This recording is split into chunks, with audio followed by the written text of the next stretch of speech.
Hello students, today we're going to continue with our hormone actions. We've covered the action of the hydrophobic hormones. In the next two lectures we'll cover the actions of the hydrophilic hormones. There are two prevailing mechanisms that the hydrophilic hormones use to exert their effect on the target cell. One of them is the adenylate cyclase pathway, and the other one is the phospholipase pathway. And so in this lecture we'll cover the adenylate cyclase pathway. First we're going to draw a cell. Let's start with our target cell. Okay, this is our target cell. And in the target cell, we're going to have our receptor for the hormone. So let's indicate that here. Here we have our receptor for the target hormone. Now let's indicate the hormone itself. And here we have our hormone. Inside the cell, we're going to have a protein which interacts with the receptor.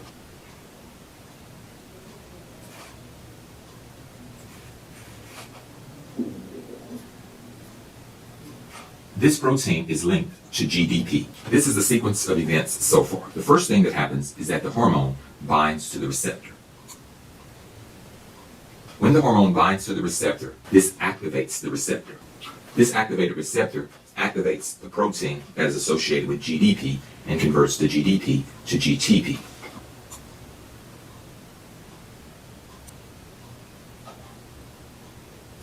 The GDP is converted to GTP, making this protein active. Now this protein can go on to activate yet another protein, and we'll indicate that protein here.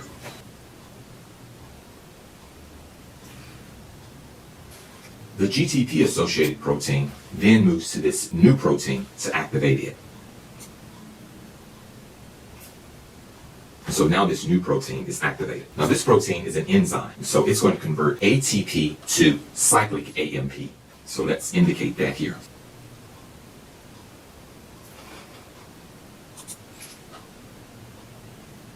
Now in this signal transduction pathway, cyclic AMP is very important. Or in this pathway, this adenylate cyclase pathway, cyclic AMP is very important. Okay, if we'll go back, let's just indicate a few things here to make things simpler.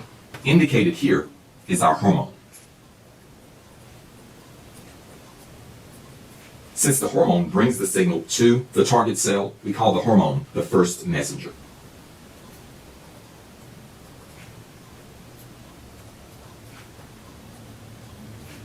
And the protein which the hormone attaches to, of course, is the receptor. So let's indicate that here.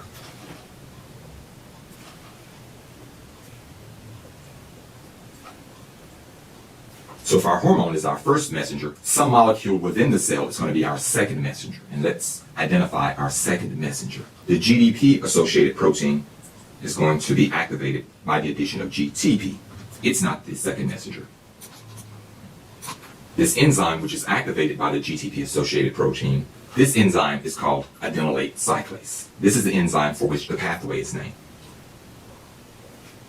So adenylate cyclase is an enzyme, so it's not the second messenger.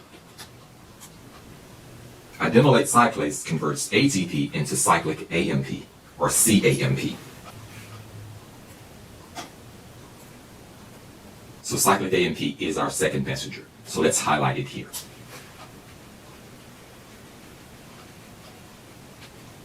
Look at here.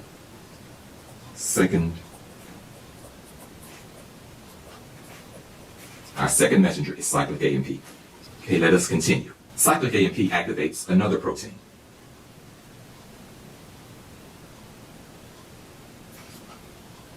Cyclic AMP converts this inactive protein into an active form. So that's indicated here. This active protein is a special type of protein. And what it's going to do, it's going to continue in this pathway by converting an inactive enzyme into an active enzyme. And so let's indicate that here.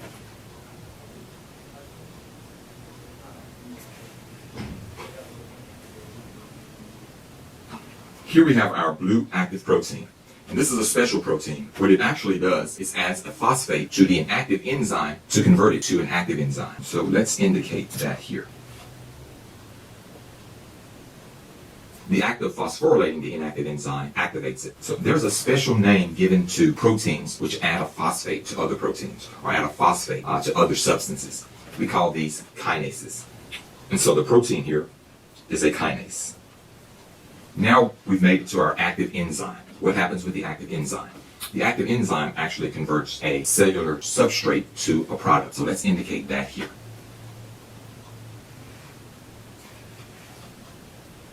Now our cellular substrate has been converted into a product. It is this product that leads to the physiological response, and we'll indicate that here.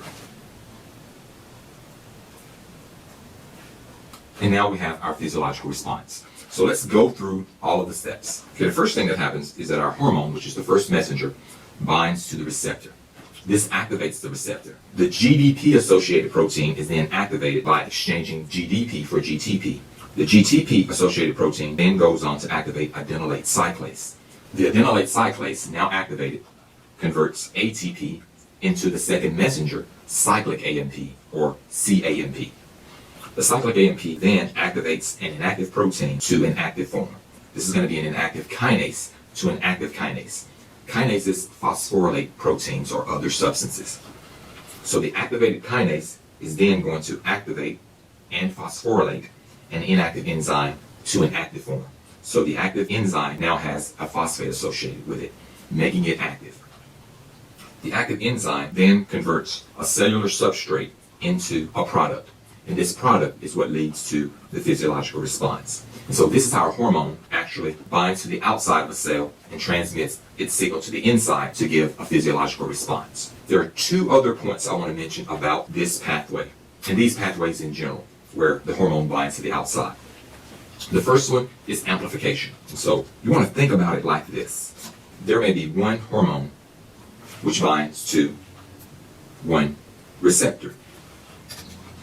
That activated receptor may convert 10 GDP-associated proteins to active forms.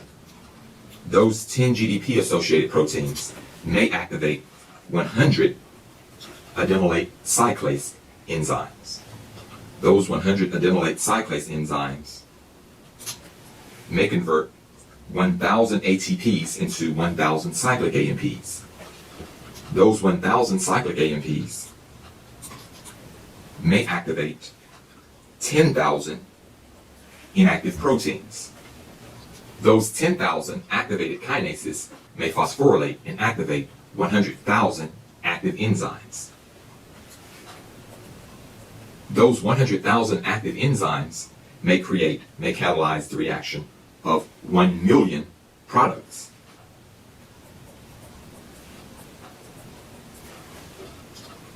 And those 1 million products can increase a physiological response 1 million fold.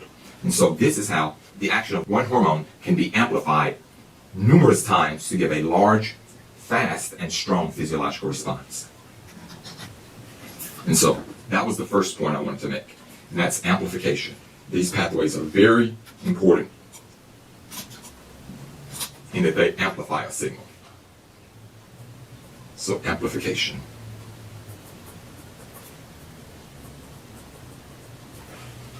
We never named the GDP or the GTP associated protein. This protein has a very simple name. It's just called a G protein.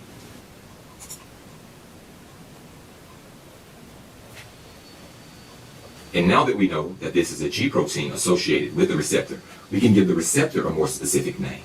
The receptor is called a G protein coupled receptor. So we can indicate that here. A G protein coupled receptor. Now there's one other point that I want to make about receptor-associated hormone action. For example, let's say you want to increase, let's say that the physiological response is an increase in blood calcium. So the hormone is going to take calcium from the bone and put it in the blood. Let's say you've done this, you have enough calcium in the blood. Now you want to stop that hormone action. You don't want it to continue, because if you do, you'll take too much calcium away from your bone. And so what mechanisms are in place to stop the action of this hormone? So we have two messengers. We have a first messenger and a second messenger. And so we need to get rid of both of them. So the first thing you're going to do is get rid of the first messenger. And so as the hormone travels through the blood, the liver is going to be the primary organ for getting rid of this hormone, or clearing the hormone from circulation. So the first thing you will do is get rid of the first messenger, the hormone. Either the liver could get rid of the first messenger, or the cell itself can engulf the hormone and then destroy it. Now as for the second messenger. So our second messenger is cyclic AMP. The target cell has mechanisms in place to get rid of the cyclic AMP.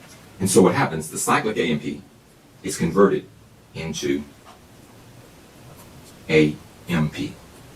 And the hormone responsible for this is phosphodiesterase.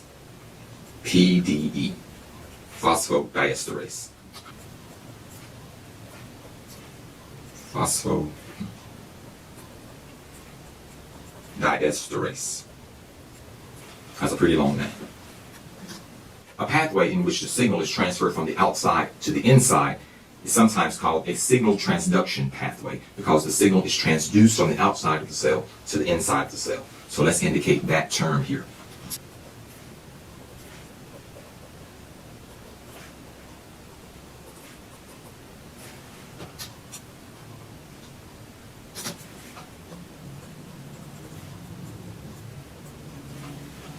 Because in this pathway the elements are amplified, we can also refer to this as a signal transduction cascade. When you get to blood clotting, you'll see another cascade when all of the elements are amplified to make the response fast and strong.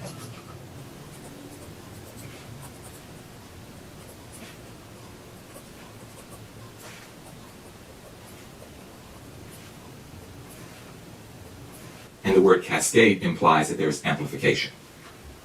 So we'll put here amplification.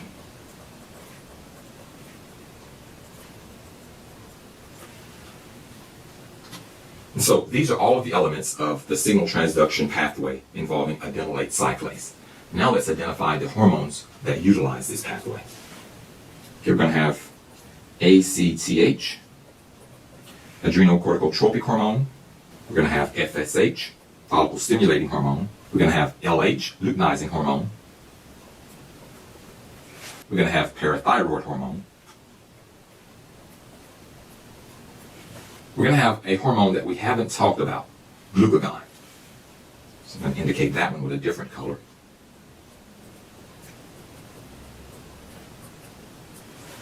We're going to have calcitonin.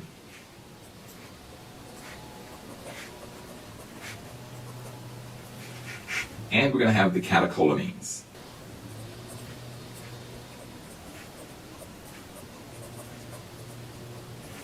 Now I've indicated the catecholamines with a different color because they also use the next pathway, the phospholipase pathway. So catecholamines can use both. And there are two catecholamines.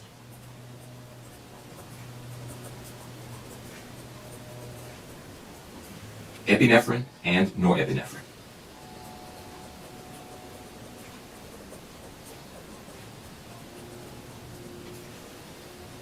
And so these are the hormones which utilize the adenylate cyclase pathway to exert their effect on target cells. Adrenocorticotropic hormone, follicle stimulating hormone, luteinizing hormone, parathyroid hormone, glucagon, calcitonin, and the catecholamines, epinephrine and norepinephrine.